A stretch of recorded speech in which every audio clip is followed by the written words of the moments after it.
Dans cette vidéo, on explique comment dockeriser un projet développé sous Java avec une base de données MySQL.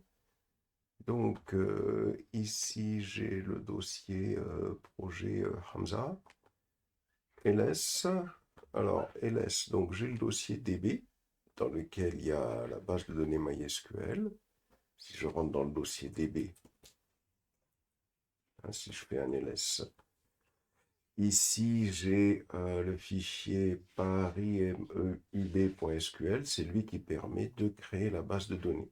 Et ici, j'ai les données de test. Alors, ce que j'ai fait, moi, c'est que ces données de test, je les ai incluses dans ce fichier-là. Si j'ouvre le fichier paris.meub.sql, si je fais ça, si je descends, d'abord ici, j'ai incorporé des instructions pour créer la base de données si elle n'existe pas, créer un utilisateur avec le login et le mot de passe.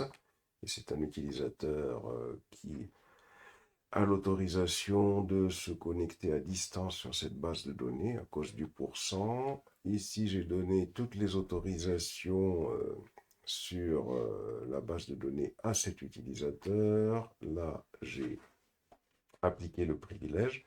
Ici, j'ouvre la base de données. Ensuite, je vais créer les tables, toutes les tables de la base de données. Voilà, et plus bas, c'est là où j'incorpore les données de test. Comme ça, j'ai qu'un seul fichier. Je sauvegarde. J'ai créé un Dockerfile. Alors, ce Dockerfile, ici, c'est un Dockerfile qui, à partir de l'image MySQL, voilà, elle est construite à partir de l'image de MySQL qui est sur le Docker Hub, hein, c'est-à-dire que l'image MySQL qui est sur le Docker Hub va être téléchargée, ce sera l'image de base pour ce Dockerfile. Ici, j'ai défini des variables d'environnement, en particulier ici une variable d'environnement qui me permet d'utiliser un mot de passe vide pour le root. Le nom de la base de données dans une variable d'environnement, le nom de l'utilisateur dans une variable d'environnement et le password dans une variable d'environnement. Ici, je copie le fichier SQL qui contient la création de la base, la création des tables et l'insertion des bases de données dans le répertoire de démarrage de Docker. Et puis là, j'expose le port 3306. À l'issue de cela, j'aurai une image qui sera prête à l'emploi avec la base de données qui pourra être créée automatiquement dans un conteneur Docker. Alors, un point important, c'est que si ces fichiers doivent être envoyés sur le GitHub, il faut voir ici qu'il y a un mot de passe qui normalement ne doit pas être sur GitHub. Donc il faut voir en matière de sécurité comment on peut faire ça. Je sauvegarde. Ensuite, je fais ls, j'ai le dossier Paris MEUB. Alors CD Paris MEUB. ls. Dans ce dossier Paris MEUB, j'ai le dossier de build qui a été créé, le dossier target, pardon, qui a été créé, CD target. Ici, dans ce dossier target, si je fais un ls, j'ai le fichier war, c'est pas un jar, c'est un war. C'est-à-dire que le fichier war, c'est un fichier qui doit être déployé sur un serveur Tomcat. Alors, je reviens ici, je fais un ls dans ce dossier Paris MEUB, j'ai le Dockerfile qui est ici. Alors, si je fais un nano Dockerfile, donc à partir de l'image qui contient Tomcat, qui est située sur le Docker Hub, je vais créer mon Dockerfile. Si je définis une variable d'environnement pour Java, ensuite je vais copier le fichier war qu'on a vu tout à l'heure qui était dans le dossier target. je vais le copier dans le répertoire de déploiement des applications de Tomcat, puisque le fichier app.war sera déployé. J'expose le port 80 et je démarre Tomcat. Je vais sauvegarder.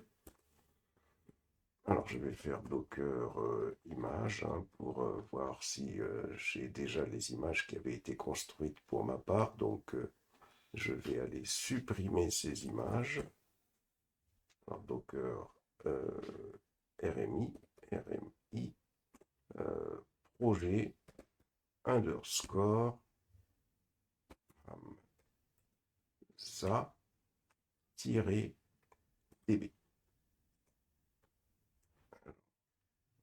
Oui, d'abord il faut, parce que j'avais exécuté Docker déjà une première fois. Donc je vais aller supprimer tous les fichiers du Docker Compose. Donc Docker Compose. Alors le Docker Compose, on va aller Docker Compose d'abord. Donc là, je suis dans le répertoire de base du projet. Donc là, j'ai créé un Docker Compose, docker-compose.yml. Ce Docker Compose commence par version. Ensuite, j'ai des services que je vais définir, deux services, le service app, le service db. Service app pour exécuter Tomcat et son application, le service db pour la base de données. Donc j'aurai deux conteneurs auxquels donnera lieu ce Docker Compose. D'abord, j'ai une première ligne build. Build égale ./Paris MEUB. Cette ligne-là, elle va permettre de pouvoir créer l'image de l'application qui permettra de faire fonctionner Tomcat avec l'application. Ça veut dire que ça va exécuter le Docker file qu'on a créé dans le dossier Paris MEUB. Ensuite, ici, j'ai le nom du conteneur qui va être créé par ce premier service. Donc, j'aurai le conteneur Java EE underscore app qui, lui, va exécuter l'application sous Tomcat. Ici, je fais un mappage de port pour dire que le port 8080 du conteneur sera mappé à ce port 8080 et j'indique que cette application dépend de la base de données DB, c'est-à-dire du conteneur qui va faire fonctionner la base de données ici. Ici, j'ai le deuxième service. Le build qui est ici va me permettre d'exécuter le Dockerfile qui est dans le dossier DB, qui permettait de créer la base de données qu'on avait tout à l'heure.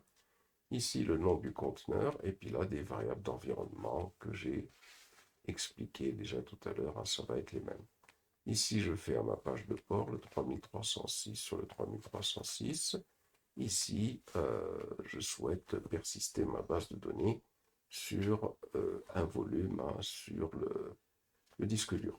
Et puis là, je définis les volumes. Voilà. Je sauvegarde. Ici, une fois que j'ai sauvegardé, il y a quelque chose de très important.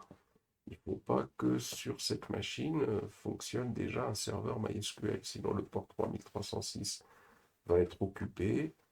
Et ce ne sera pas possible donc d'exécuter ce Docker. Même chose pour Tomcat. Il ne faut pas que Tomcat fonctionne sur cette machine. Donc si c'est le cas, il faudra arrêter Tomcat. Donc si c'est des systèmes CTL par exemple, stop. Au cas où Tomcat existe, on le répète encore une fois. Donc si Tomcat existe, il faut l'arrêter. Sinon il occupe le port 8080. Et si MySQL existe, il faut l'arrêter, sinon il occupe le port 3306. Ensuite, donc là, moi, je vais détruire déjà ce que j'ai fait. Docker compose stop. Voilà, parce que j'avais déjà fait les tests. Je vais Docker compose RM. Je vais détruire les conteneurs. Yes. Ensuite, une fois que j'ai détruit les conteneurs, je vais détruire les images qui avaient été créées précédemment. Donc, voici la première image. Docker RMI.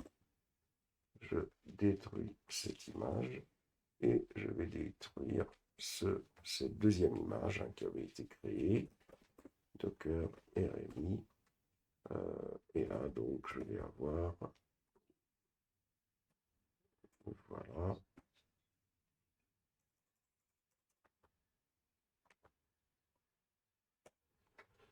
Voilà.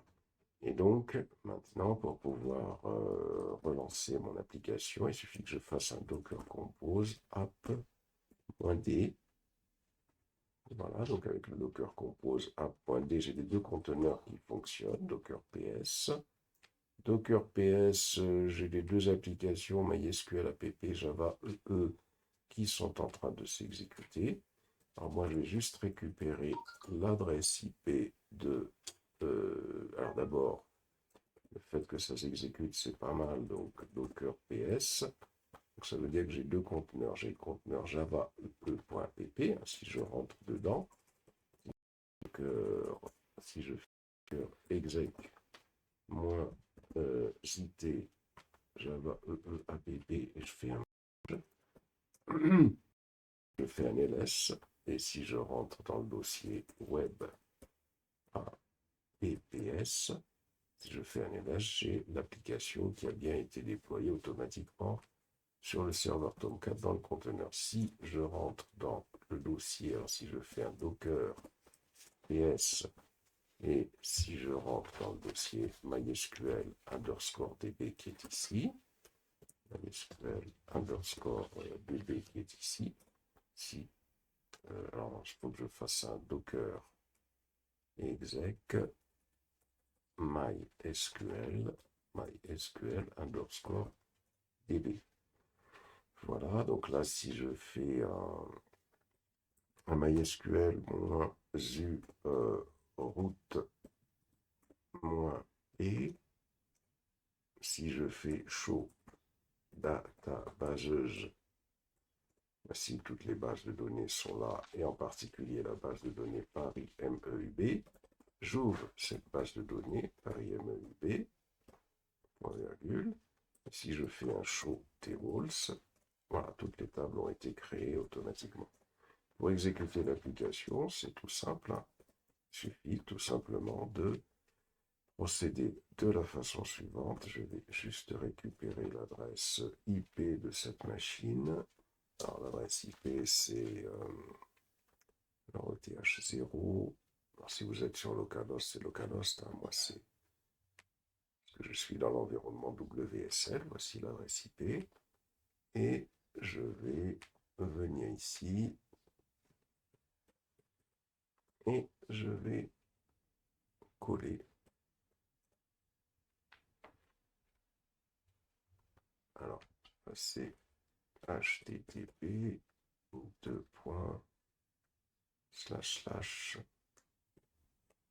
alors 2.8080/app1. Voilà, et là l'application fonctionne.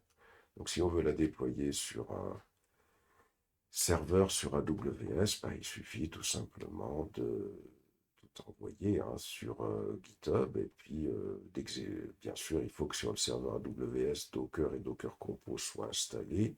Et il suffit de récupérer tout le projet à partir de GitHub et puis d'exécuter le Docker Compose.